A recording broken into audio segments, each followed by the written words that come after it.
My wife's brother just moved into our guest room with a bag of dirty laundry and the audacity to criticize my coffee maker. That's how I should have started this story, but honestly, the real beginning was much worse. I'm Pete Callahan, 36 years old, and until 3 months ago, I thought I had a pretty decent life. I work as an IT field engineer for a mid-sized company in Dallas, fixing networks and pretending to care when Karen from accounting can't remember her password for the 15th time this month. My wife Lauren works in HR at a marketing firm downtown. She's ambitious, driven, and apparently, according to what I overheard last Tuesday night, thinks I'm pathetic, controlling, and wouldn't hurt a fly. She said this during a video call I accidentally intercepted while fixing our attic Wi-Fi router. The person on the other end of that call? Cody Masters, her 29-year-old coworker who still lives with his parents and thinks protein powder counts as a food group. But I'm getting ahead of myself. Let me back up to where this nightmare actually started. 3 months ago, Lauren's younger brother, Jake, showed up at our door with 2 suitcases and a sob story about his girlfriend kicking him out. Jake's 28, works sporadically as a freelance graphic designer, and has the kind of confidence that only comes from never having to face real consequences for your actions. Just for a few weeks, Lauren promised me, until he gets back on his feet. Those few weeks turned into Jake treating our home like his personal resort. He'd sleep until noon, leave dishes in the sink, and somehow manage to use more electricity in a month than we typically used in 3. But the real kicker? He started giving me advice about being a real man.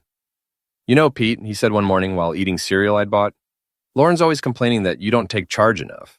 Maybe you should hit the gym, get some muscle on that frame. I'm not a small guy. I'm 6'1", weigh about 180, and I've been doing construction work on weekends for extra cash since college. But Jake had apparently appointed himself as the household's masculinity consultant. Thanks for the feedback, I replied, pouring my coffee. Maybe you could take charge of finding your own apartment. Jake laughed like I'd told a hilarious joke. Relax, man. I'm helping Lauren see what she's missing. Women need to feel like their man can protect them, you know? That conversation happened on a Monday. By Friday, I'd noticed Lauren staying late at work more often. By the following Monday, her phone was always face down during dinner. By Wednesday, she'd started going to book club 3 nights a week. I've been married to Lauren for 8 years. She's never read a book that wasn't required for work. The breaking point came when I was installing a new router in our attic to boost the Wi-Fi signal in Jake's room, because apparently his Netflix streaming was suffering. I'd just gotten the device connected when I heard Lauren's voice coming through the floor vent that connected to our bedroom. He's working late again, she was saying. Jake's right, you know. Pete's just so predictable. He comes home, fixes something, watches the news, and falls asleep on the couch. I should have climbed down right then. Should have confronted her. Instead, I found myself leaning closer to the vent. When are you going to tell him? The voice on the other end was male, young-sounding. Soon, Lauren replied. Jake thinks I should just pack up and leave while Pete's at work. Make it clean. What about the house? Texas is a community property state, but I've been documenting everything. Pete's controlling behavior, his anger issues. I almost laughed out loud. Anger issues? The last time I'd raised my voice was when the Cowboys blew a 20-point lead in the playoffs. I can't wait to have you all to myself, the voice continued. No more sneaking around.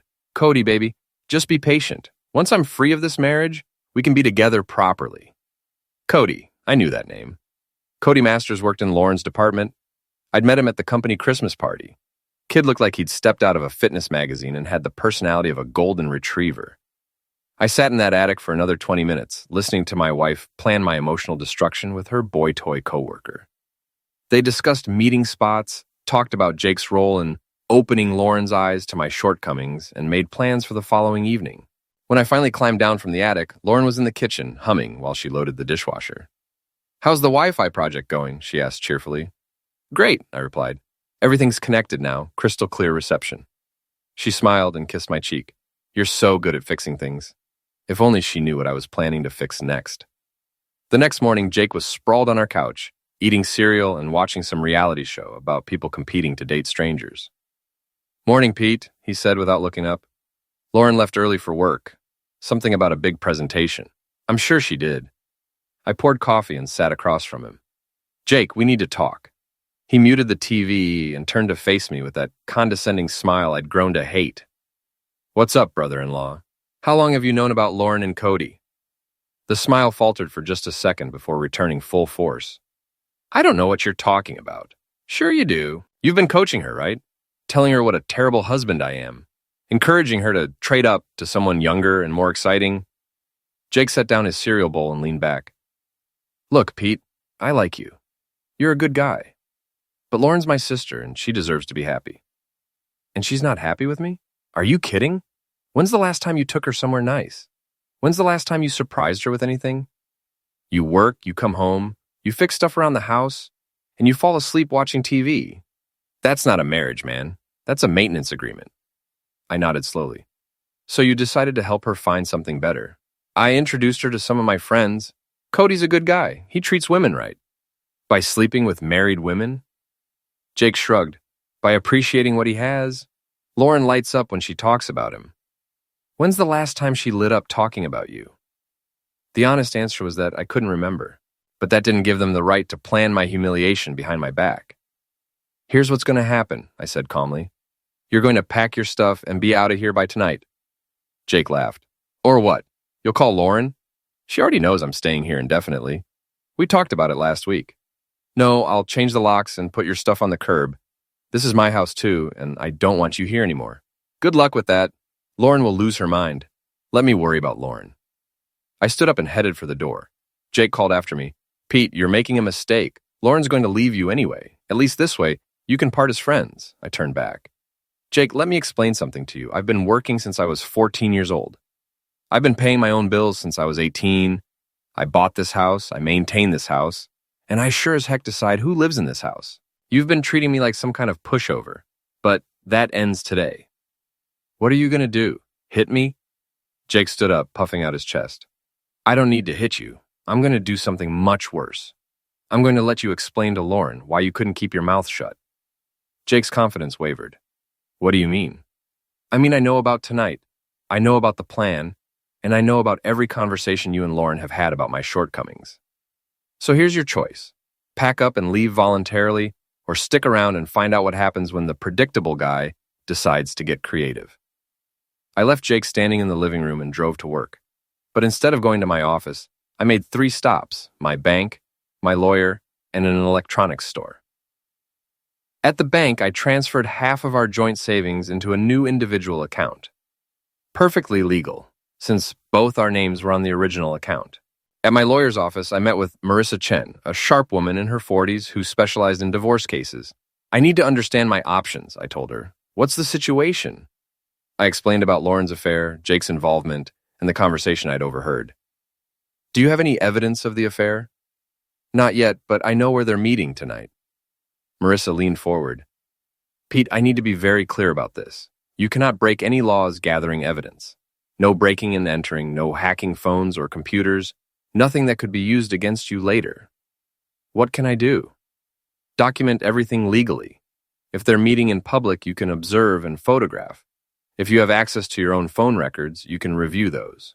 But the moment you cross the line into illegal surveillance, anything you find becomes inadmissible and you open yourself up to criminal charges.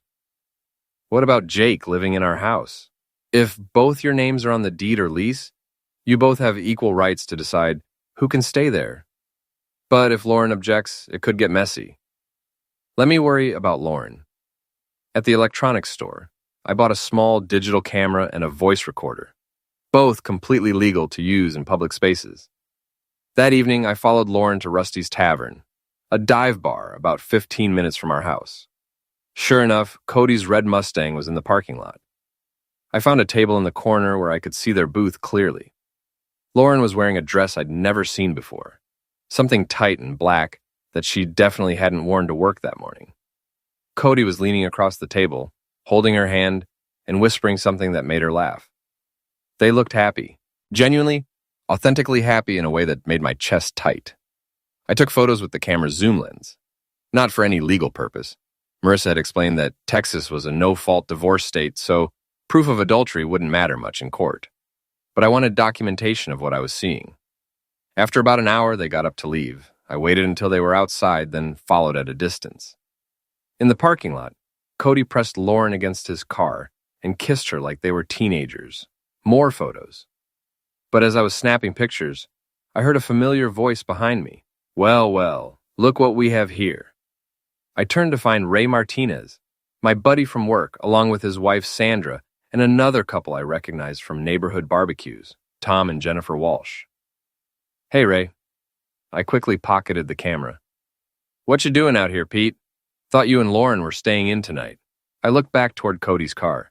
Lauren had spotted us and was staring in our direction with a look of pure panic. Actually, I said, loud enough for her to hear, I was just documenting my wife's book club meeting. Sandra followed my gaze and saw Lauren in Cody's arms. Her mouth fell open. Oh my God, Pete, I'm so sorry. Don't be, I replied. This is actually very educational.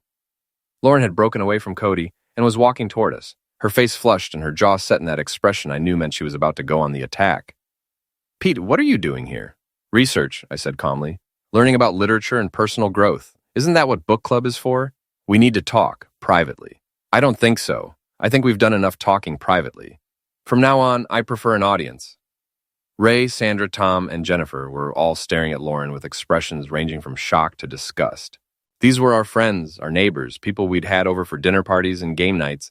Pete, please, Lauren said, her voice dropping to a whisper like, let me explain. Explain what? How Jake's been coaching you on what a terrible husband I am? How you've been planning to leave me for Boy Wonder over there? How you've been documenting my supposed controlling behavior and anger issues to use against me? Lauren's face went white. How did you? Crystal clear reception, I said. Remember? I'm good at fixing things. Cody had finally worked up the courage to approach our group. He was taller than me, broader through the shoulders, and had the kind of jaw that belonged in a superhero movie. Under different circumstances, I might have been intimidated. Lauren, is everything okay? Everything's fine, Cody. Pete was just leaving. Actually, I said, I was just getting started. I turned to face Cody directly. You must be the book club's expert on romance novels. Look, man, I don't want any trouble. Of course you don't.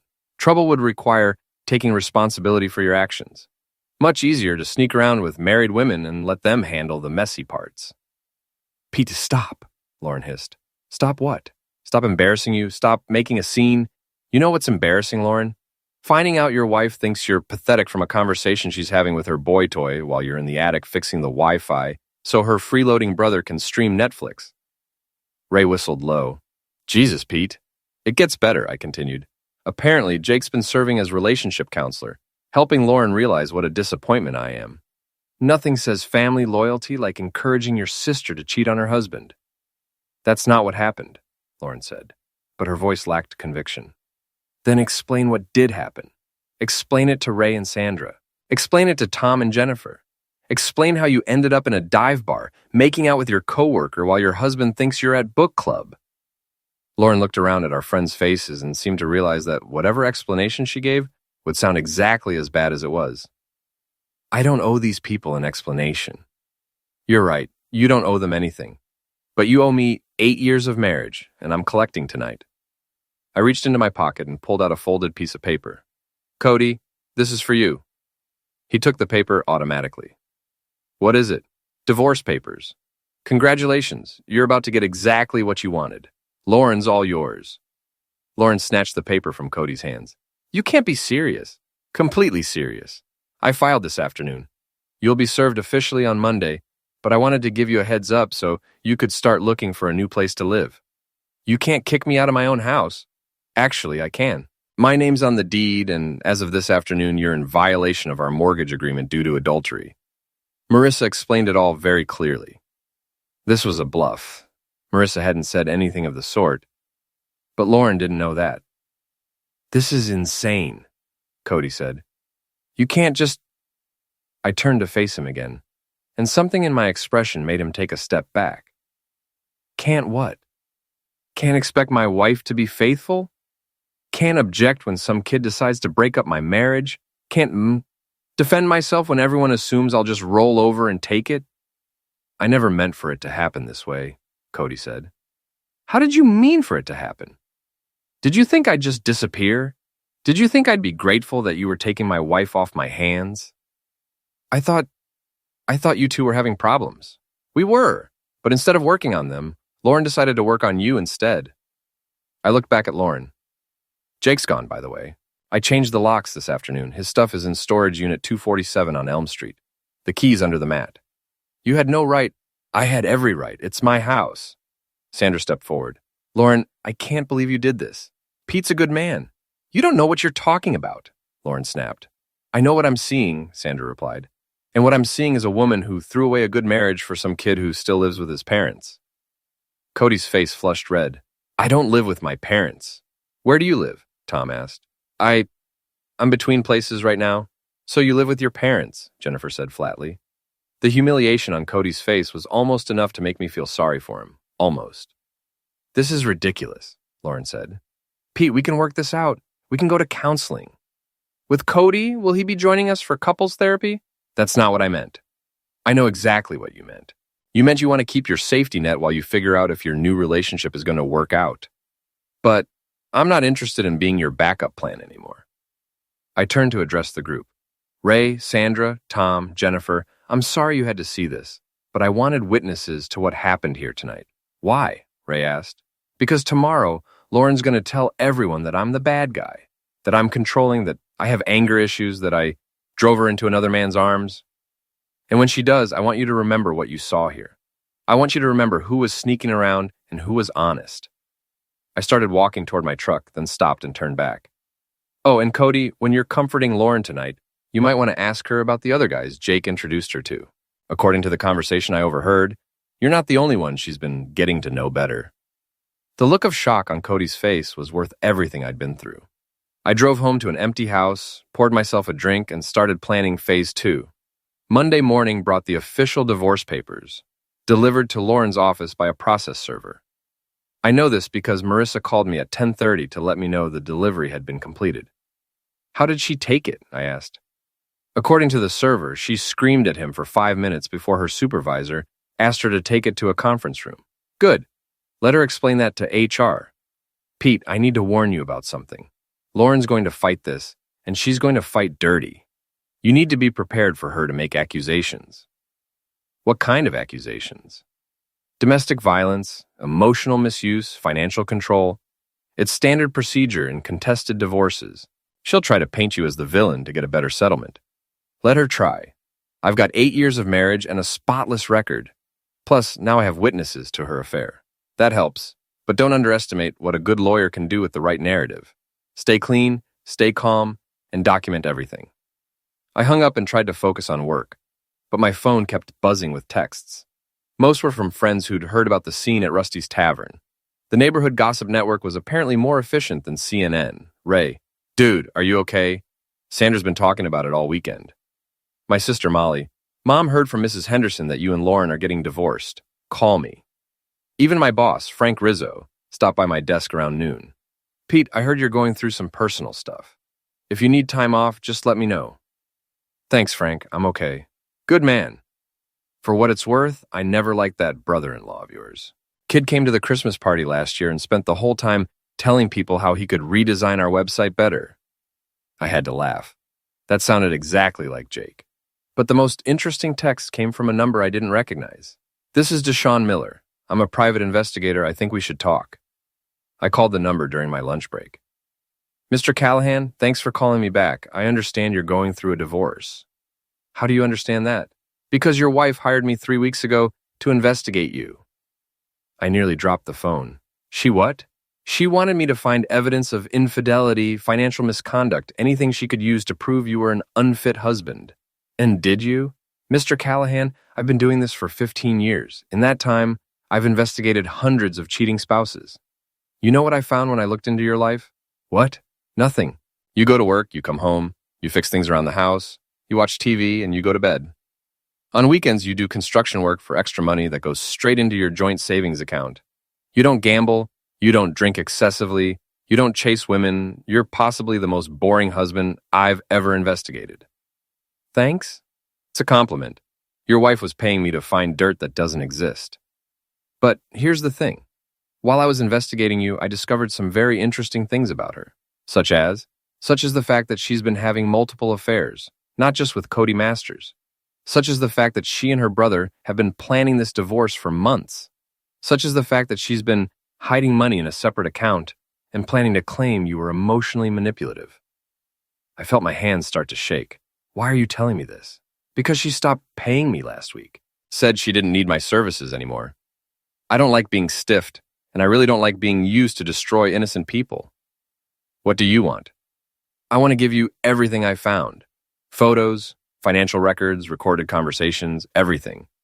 In exchange, I want you to pay me what she owes me, plus a bonus for my trouble. How much? $5,000. It was a lot of money, but if what he was saying was true, it would be worth every penny. Where do you want to meet? We arranged to meet that evening at a coffee shop downtown. Deshaun turned out to be a tall, thin black man in his 40s with the kind of calm demeanor that probably made people want to confess things to him. Before we do this, he said, sliding a manila envelope across the table, I need you to understand what you're getting into. This information will destroy your wife's life. Her career, her relationships, her reputation, all of it will be gone. Are you prepared for that? I thought about Lauren's laugh when she was with Cody. I thought about Jake's condescending advice and his role in orchestrating my humiliation. I thought about 8 years of marriage that had apparently meant nothing to the woman I'd loved. She made her choices, I said. Now she gets to live with the consequences. The envelope contained photographs, bank records, phone logs, and transcripts of conversations Deshaun had legally recorded in public places. The scope of Lauren's deception was breathtaking. She'd been having an affair with Cody for 6 months, but she'd also been involved with 2 other men from her office. She'd been systematically moving money from our joint accounts into a secret account under her maiden name. She'd been meeting with divorce lawyers for 3 months, long before Jake had moved in with us. But the most damaging evidence was a recording of a conversation between Lauren and Jake at a restaurant downtown. The key is to make Pete look controlling, Lauren's voice said. If I can document a pattern of emotional misuse, I can get the house and alimony. What if he fights back? Jake asked. He won't. Pete's too nice. He'll just take it and try to be reasonable. By the time he realizes what's happening, it'll be too late. And after the divorce, I'll probably end up with Cody. He's young and eager, and he worships me. It'll be nice to be with someone who appreciates what I have to offer. What about the other guys? They're just for fun. Cody doesn't need to know about them. I handed Deshaun a check for $7,000. The extra $2,000 is for expedited service, I said. I want copies of everything, and I want you to help me plan how to use it. What do you have in mind? I want to destroy her the same way she planned to destroy me. Publicly, completely, and legally. Deshaun smiled. Mr. Callahan, I think we're going to work very well together. Over the next 2 weeks, we put together a comprehensive plan. First, I would confront Lauren and Cody publicly, with witnesses using the evidence Deshaun had gathered. Then I would expose their scheme to everyone in their professional and social circles. Finally, I would use the financial evidence to ensure Lauren got nothing in the divorce except what the law absolutely required. But before I could implement the plan, Lauren made a mistake that accelerated everything. She tried to turn our friends against me. It started with a Facebook post.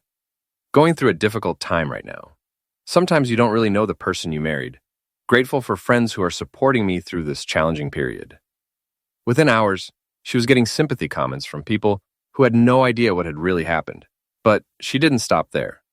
Ray called me on Thursday evening. Pete, I need to ask you something, and I want you to be straight with me. What's up? Lauren called Sandra today. She said you've been controlling and emotionally manipulative for years. She said you threatened her, and that she's afraid of what you might do. And what did Sandra say? Sandra told her she was full of crap. But Lauren's calling everyone, Pete. She's telling people you have anger management issues and that you've been financially controlling her. What do you think, Ray? I think I've known you for 10 years, and I've never seen you lose your temper with anyone, including Lauren. I also think I saw her making out with another guy in a parking lot while you were supposed to be at home thinking she was at book club. Then you know what you need to know. Yeah, but other people don't. She's got some of the neighbors believing her story. That was it. Lauren had just escalated this from a private divorce to a public war, and she'd made the mistake of firing the first shot with lies. Time for the nuclear option. I called to Deshaun. It's time. Set up the press conference. Press conference? You said you had contacts in local media. I want to hold a press conference and release everything we have. I want her lies exposed publicly, with evidence, so there's no question about who the victim really is. Pete, are you sure about this? Once we go public, there's no going back. She made it public when she started calling our friends and neighbors to lie about me. Now she gets to find out what happens when someone fights back. All right, give me 2 days. 2 days later, I was standing in front of the courthouse with 3 local news crews, a handful of print reporters, and about 50 curious onlookers who'd heard about the event on social media. Lauren and Cody were in the crowd, along with Jake and several of their friends. They'd apparently come to watch what they thought would be my public breakdown. They were about to be very disappointed. Ladies and gentlemen, I began, my name is Pete Callahan. 2 weeks ago, my wife, Lauren Callahan, filed for divorce, claiming that I was emotionally manipulative and controlling. Today, I want to share with you the evidence that proves not only are those claims false, but that my wife has been engaged in a systematic campaign to defraud me and destroy my reputation. I held up the first piece of evidence, a photograph of Lauren and Cody kissing in the parking lot of Rusty's Tavern. This photograph was taken 3 weeks ago, while my wife was supposedly at book club. The man she's kissing is Cody Masters, her coworker. A murmur went through the crowd. I could see Lauren's face turning red with rage. But the affair was just the beginning, I continued. Over the past 6 months, my wife has been systematically moving money from our joint accounts into a secret account under her maiden name. She's been having multiple affairs with different men from her office. And she's been working with her brother to document false evidence of emotional mistreatment to use against me in divorce proceedings. I played the audio recording of Lauren and Jake's conversation at the restaurant. The crowd listened in stunned silence as Lauren's voice clearly outlined her plan to frame me as a toxic husband. Furthermore, I said, when I discovered her deception and filed for divorce, my wife began calling our friends and neighbors to spread false accusations about my character. She claimed I was violent, controlling, and dangerous. All lies designed to turn our community against me. I held up bank records, phone logs, and more photographs. I have documentation of everything I've described, multiple affairs, financial fraud, and a deliberate campaign of character assassination. This evidence has been provided to my attorney and will be used in our divorce proceedings. A reporter raised her hand. Mr. Callahan, what do you hope to accomplish with this press conference? I want people to know the truth. My wife has spent weeks lying about me to anyone who would listen. She's tried to destroy my reputation and my relationships with false accusations. I want everyone to see the evidence of what really happened. Another reporter. What's your response to your wife's claims of misuse? My response is that I've been married to Lauren for 8 years. In that time, I've never raised a hand to her, never threatened her, never tried to control her behavior. The only thing I'm guilty of is trusting someone who is systematically betraying me. I could see Lauren pushing through the crowd, her face twisted with fury. Cody was trying to hold her back, but she broke free and stormed toward the microphones. This is insane, she screamed. He's lying. He's manipulating all of you. Ma'am, one of the reporters said, do you have evidence to refute these claims? I don't need evidence. I lived with him. I know what he's really like.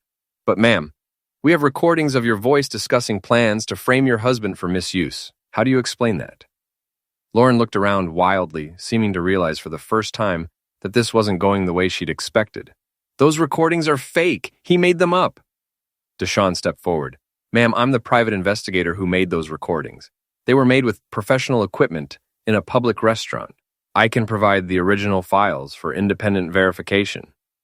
You were supposed to be working for me, Lauren shrieked. You stopped paying me, Deshawn replied calmly. I don't work for free. The crowd was now openly staring at Lauren as she had what could only be described as a complete meltdown in front of 3 news cameras. This is all lies, she kept screaming. He's controlling. He's manipulative. He planned all of this. Ma'am, another reporter said, are you denying that you had affairs with multiple men while married to Mr. Callahan? Lauren's mouth opened and closed like a fish. She looked around at the crowd of faces, neighbors, coworkers, friends, all staring at her with expressions of shock and disgust. We were having problems. So you did have the affairs? That's not what you think. What should we think? The reporter pressed. Lauren looked around desperately, then seemed to spot Jake in the crowd. Tell them, she shouted at her brother. Tell them what Pete's really like. Jake was staring at the ground, his face red with embarrassment. When he looked up, he shook his head. I can't do this anymore, Lauren. I'm sorry. What do you mean you can't do this? You're the one who told me to leave him. I know what I said, but I didn't know about all the other stuff. The money, the other guys, the lying to everyone. This isn't what I wanted. Lauren stared at her brother in complete shock. You're abandoning me too? I'm not abandoning you, but I can't stand here and lie for you anymore. Cody chose that moment to step forward. Lauren, maybe we should go. No! Lauren spun around to face him. Don't you dare try to leave me now. This is all for you. Everything I did was so we could be together. I know, but what? But now that everyone knows you don't want me anymore, is that it? The crowd was watching this domestic drama unfold like it was a soap opera. I almost felt sorry for Lauren. Almost. Lauren, Cody said quietly, maybe we moved too fast. Maybe we should take a break and let things cool down. The look on Lauren's face was pure devastation. In the span of 10 minutes, she'd lost her husband, her brother's support, and her boyfriend. You coward, she whispered. You're all cowards. She turned back to the reporters. Fine. You want the truth? Yes, I had affairs. Yes, I moved money. Yes, I planned to divorce him. But you know why? Because I was married to a man who never appreciated me, who never made me feel special, who treated me like a roommate instead of a wife. So you committed fraud and adultery because you felt unappreciated? One of the reporters asked. I did what I had to do to survive in a loveless marriage. Did you consider marriage counseling? Or perhaps an honest conversation with your husband about your feelings? Lauren laughed bitterly. You don't know Pete. He would have just tried to fix me like he fixes everything else around the house. I stepped back to the microphones. Lauren, I would have done anything to save our marriage if you'd given me the chance. But instead of talking to me, you decided to betray me, steal from me, and lie about me. That's not surviving a loveless marriage. That's destroying a person who loved you. You didn't love me, she screamed. You loved the idea of me. You loved having a wife who cooked and cleaned and didn't cause problems. I love the woman I married. I don't know who you've become. Lauren stared at me for a long moment, tears streaming down her face. Then she turned and pushed through the crowd, leaving Cody standing there alone. He looked around at all the hostile faces, then approached me. Pete, I'm sorry. I never meant for it to go this far. Cody, you slept with my wife for 6 months. You helped her plan to destroy my life. What exactly did you think was going to happen? I thought you two were already over. Based on what? Based on Lauren telling you I was a bad husband? Did it ever occur to you that she might be lying? Cody looked down at his feet. I'm 29 years old. I don't know anything about marriage. Well, now you do. Lesson 1, don't sleep with married women. Lesson 2, when someone's willing to cheat with you, they're willing to cheat on you. Lesson 3, actions have consequences.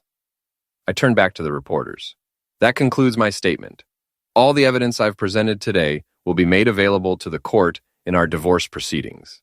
Thank you for your time. As the crowd dispersed, Ray approached me. Jesus, Pete. I had no idea it was that bad. Neither did I until I started digging. What happens now? Now Lauren gets to explain to her boss why she's been having affairs with multiple coworkers.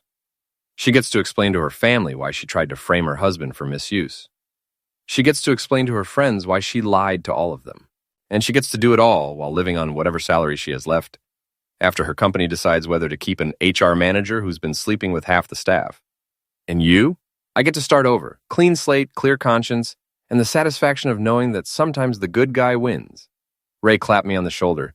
Remind me never to get on your bad side. Just don't try to destroy my life, and we'll be fine. As I walked back to my truck, I felt something I hadn't experienced in months. Peace. The truth was out, the lies were exposed, and justice had been served. Lauren had spent months planning my destruction, assuming I was too weak and too predictable to fight back. She'd underestimated the power of patience, preparation, and the simple fact that sometimes the truth really is enough. 3 months later, our divorce was finalized. Lauren got exactly what the law required. Nothing more, nothing less. She'd been fired from her job for violating the company's ethics policy. Jake had moved back in with their parents. Cody had transferred to another department and refused to return her calls. I kept the house, the truck, and my dignity. Most importantly, I kept the respect of everyone who mattered. The last time I saw Lauren, she was loading boxes into a moving truck outside a small apartment complex across town. She looked older, tired, like someone who'd finally realized that actions have consequences. I didn't stop to talk to her. There was nothing left to say, That evening, I was sitting on my back porch, drinking a beer and watching the sunset, when my phone rang. It was my sister, Molly. How are you doing, Pete? Good, really good. Any regrets? I thought about it for a moment. Just one. What's that? I regret that it took me so long to realize what she really was. But I don't regret how I handled it once I figured it out. Good. You deserve better. I know, and next time I'll be smarter about recognizing it. I hung up the phone and finished my beer. Tomorrow, I'd go back to work, fix whatever needed fixing, and continue building the life I actually wanted instead of the one I'd settled for. Lauren had been right about one thing. I was predictable. I was the kind of man who went to work every day, came home to his family, and tried to fix whatever was broken. But she'd made one crucial miscalculation. She'd assumed that because I was predictable, I was also weak. Turns out there's a big difference between being predictable and being a pushover.